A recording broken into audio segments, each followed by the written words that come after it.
नमस्कार, स्वागत है आपका न्यूज बाइस्कोप में। मैं हूं आपके साथ नवीन गुप्ता। बिहार चुनाव पर आधारित हमारे कार्यक्रम सीट स्कैनर में आज हम बिहार के कई विधानसभा सीटों को स्कैन करेंगे। वहां की मौजूदा परिस्थितियां क्या हैं, चुनावी समीकरण क्या हैं, चुनावी गणित इस बार क्या नजर आ रहे हैं, इन तमाम चीजों से आपको रूबरू करवाएंगे। तो बढ़ते हैं सीट स्कैनर के कार्यक्रम में। सबसे पहले बात करेंगे जमालपुर विधानसभा सीट की। इस बार चुनावी माहौल में जमालपुर की विधानसभा सीट का क्या हाल है उसको जानेंगे और देखेंगे कि यहाँ के समीकरण क्या कुछ कहते हैं। इस बार किसका पलड़ा यहाँ पर भारी नजर आ रहा है, मुकाबला कितना रोचक यहाँ पर हो सकता है, कौन से दावेदार को एज मिलता हुआ दिखाई दे रहा है, तमाम चीज़ों को समझेंगे। हमारे साथ हमारे वरिष्ठ सहयोगी राकेश रंजन जी इस कार्यक्रम में हमारे साथ जुड़े हुए हैं। राकेश जी, जमालपुर विधानसभा सीट को अगर हम देखें तो यहाँ का माहौल क्या नजर आ रहा है? आप लगातार सीटों को स्कैन कर रहे हैं, यहाँ की स्थिति कैसी दिखाई दे रही है, किसका पलड़ा भारी नजर आ रहा है? देखिए, जमालपुर में चुनाव बहुत इंटरेस्टिंग बन गया है। ये सीट जो थी यहाँ पर पिछली बार 2020 में कांग्रेस के एमएलए थे अजय कुमार सिंह, वो चुनाव जीते थे। लेकिन इस बार जब गठबंधन बना तो ये सीट जो है महागठबंधन में ये सीट कांग्रेस के हाथ से निकल गई और ये सीट चली गई Indian inclusive party IP Gupta की पार्टी की ओर। और यहाँ से नरेंद्र बिंद को जो है प्रत्याशी बनाया यहाँ पर आपको आईपी गुप्ता ने। तो नरेंद्र बिंद यहाँ पर महागठबंधन के प्रत्याशी हैं। तो यहाँ पर लगातार जेडीयू की तरफ से शैलेश कुमार जो है वो चुनाव लड़ते रहे हैं। इनफैक्ट वो 4 बार यहाँ के विधायक रहे। इतना ही नहीं, अगर आप देखें तो शैलेश कुमार नीतीश सरकार में अपने समय में मंत्री भी बने, लेकिन पिछली बार उनको हार का सामना करना पड़ा था। तो दिलचस्प ये रहा कि इस बार जो है उनका भी टिकट जो है वो कट गया। तो पिछले बार के जो 2 प्रमुख प्रतिद्वंद्वी थे उन दोनों का टिकट कट गया, सिटिंग एमएलए अजय कुमार सिंह का भी और जेडीयू की तरफ से चुनाव लड़े शैलेश कुमार का भी टिकट जो है वो कट गया। लेकिन शैलेश कुमार जो है टिकट कटने के बाद बागी बन गए और वो निर्दलीय चुनावी मैदान में ताल ठोक रहे हैं। अब टिकट जेडीयू ने किसको दिया? अगर शैलेश कुमार का काटा तो उन्होंने नचिकेता मंडल को टिकट दिया है। नचिकेता मंडल कौन है? वो जो है पूर्व सांसद ब्रह्मानंद मंडल के बेटे हैं, उनको टिकट दिया। और दिलचस्प ये है कि वो शैलेश कुमार के भतीजे भी हैं। तो चाचा भतीजा यहाँ पर आमने सामने मुकाबला करते हुए दिखेंगे। अब चाचा की चांदी होती है या भतीजा चुनाव जीतता है, ये तो वक्त बताएगा। लेकिन जब आप जमालपुर को देखिएगा तो यहाँ पर जो राजनीतिक विरासत को आगे बढ़ाने की भी एक बात दिखती है। नचिकेता मंडल की बात हमने कर ली, ब्रह्मानंद मंडल के भाई शैलेश कुमार की हमने बात कर ली। अब यहाँ पर देखिए कि जन सुराज से ललन जी यादव जो हैं वो प्रत्याशी हैं और वो किनके बेटे हैं? वो भागवत प्रसाद यादव के बेटे हैं और उनकी विरासत को आगे बढ़ाना चाहते हैं। 1967 में जो है यहाँ बीपी यादव संयुक्त सोशलिस्ट पार्टी के टिकट पर चुनाव जीते थे।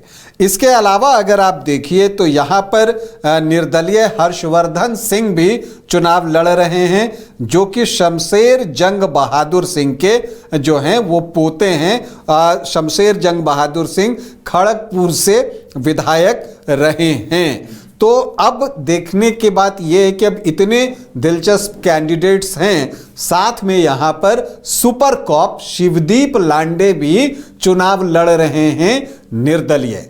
तो कई जो बड़े नेता हैं, कद्दावर नेता हैं, जिनकी राजनीतिक विरासत रही है, कोई सुपर कॉप रहे हैं, कोई पूर्व मंत्री रहे हैं, सभी एक दूसरे से गुत्थम गुत्थी करने को तैयार हैं। और अब इस गुत्थम गुत्थी के बाद कौन विजेता बनकर निकलेगा फिलवक्त बताना बहुत मुश्किल है। लेकिन हम यहाँ के समीकरण को समझने की कोशिश करते हैं कि क्या कुछ हो सकता है। देखिए, सबसे पहली बात कि जो सिटिंग एमएलए थे अजय कुमार सिंह, उनका टिकट कांग्रेस ने काटा क्योंकि ये सीट जो है इंडियन इंक्लूसिव पार्टी को चली गई।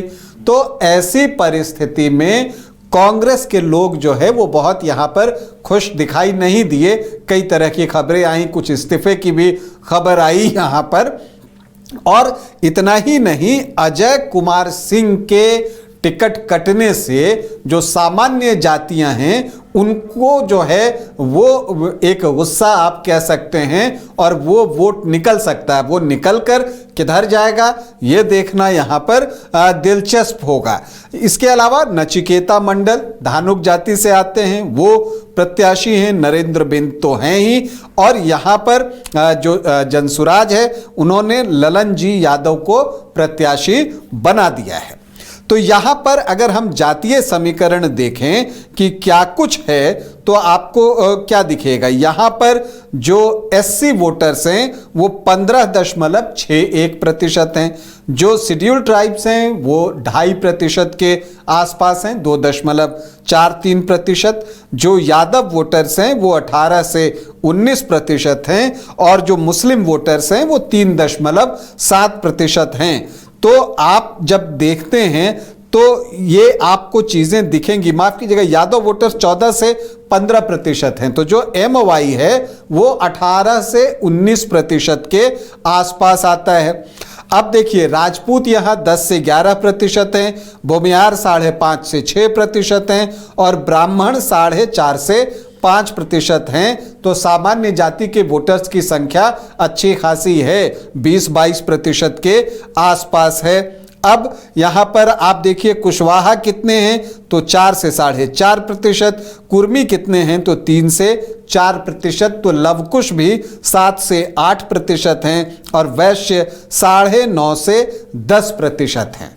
ऐसे अगर मुकाबला होता है तो देखिए, जो नरेंद्र बिंद हैं महागठबंधन के प्रत्याशी, उनके पास एमवाई 18 से 19% दिखता है। लेकिन जब आप यहां पर वोट देखिएगा तो पिछली बार अजय कुमार सिंह को 37.5% से ज्यादा वोट आए थे, तो उसमें कुछ सामान्य जाति के वोटर भी, जो खास करके उनकी जाति के जो वोटर्स थे उन्होंने उनको वोट किया था।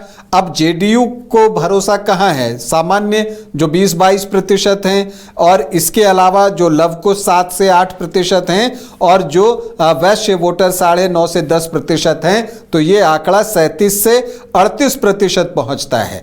और जो एससी के 15.61% वोटर हैं, उसमें अगर आप देखें तो 6 से 6.5% पासवान हैं, और जो रविदास हैं वो 4.5 से 5% हैं। तो यहां पर लगभग 10-11% एससी वोटर्स जो है वो रविदास और पासवान ही दिखते हैं। लेकिन यहां पर चूंकि इतने ज्यादा कैंडिडेट हो गए हैं, तो वोटों का बंटवारा कैसे होगा, कौन सा वोट किसके खेमे में जाएगा, फिलवक्त कहना बहुत मुश्किल है। चूंकि अगर सामान्य जाति की नाराजगी है कांग्रेस से अजय सिंह का टिकट कटने के बाद, तो वो किधर शिफ्ट होंगे, क्या वो जेडीयू की तरफ जाएंगे या फिर वो हर्षवर्धन सिंह की तरफ चले जाएंगे, ये देखना जो है वो दिलचस्प होगा। और शिवदेव लांडे भी यहां पर हैं, युवाओं के बीच एक उनका भी क्रेज रहा है, तो क्या उधर भी कुछ वोट जाएगा, और नरेंद्र बिंद कितना वोट अपनी तरफ आकर्षित करते हैं, इन सारी चीजों पर जो है बहुत कुछ निर्भर करेगा। ये भी देखना होगा। कहने को हम एमवाई 18 से 19% कह रहे हैं, लेकिन ललन जी यादव जो है यादव वोटरों में कितनी सेंधमारी कर पाते हैं ये भी देखना होगा। तो यहां का जो चुनाव परिणाम है वो पूरी तरह से फंस गया है, और यहां का समीकरण जो है पूरा उलट पुलट हो गया है। कौन किधर जाएंगे, कौन किसके वोट काट लेंगे, ये कहना अभी बहुत मुश्किल है। तो जमालपुर में इंतजार कीजिए, जैसे जैसे चुनाव जोर पकड़ेगा, फिर जो मुकाबला अभी अलग अलग कोणों में खुला हुआ है वो धीरे धीरे जो है एक जगह सिमटेगा। और जो कहते हैं कि जो चुनाव से 1-2 दिन पहले जो फैसला होगा, उसी में जो है तय होगा कि मुख्य प्रतिद्वंद्वी कौन दो हो सकते हैं। लेकिन फिलहाल अगर ऐसे देखें तो एक ट्रायंगुलर फाइट तो जरूर दिखती है। नचिकेता मंडल जेडीयू के प्रत्याशी, नरेंद्र बिंद इंडियन इंक्लूसिव पार्टी के प्रत्याशी और निर्दलीय शैलेश कुमार के बीच एक ट्रायंगुलर फाइट देखने को मिल रही है, जिसे जनसुराज के ललन जी यादव चतुष्कोणीय बनाने की कोशिश में हैं। चलिए, तो जबरदस्त फाइट दिखेगी जमालपुर विधानसभा सीट पर। एक से बढ़कर एक प्रत्याशी यहां चुनावी मैदान में अपनी किस्मत आजमाते हुए नजर आ रहे हैं। तो दिलचस्प होगी जमालपुर की लड़ाई, और जब चुनावी माहौल और आगे बढ़ेगा तो देखना होगा यहां किसके पक्ष में हवा बहती हुई नजर आती है।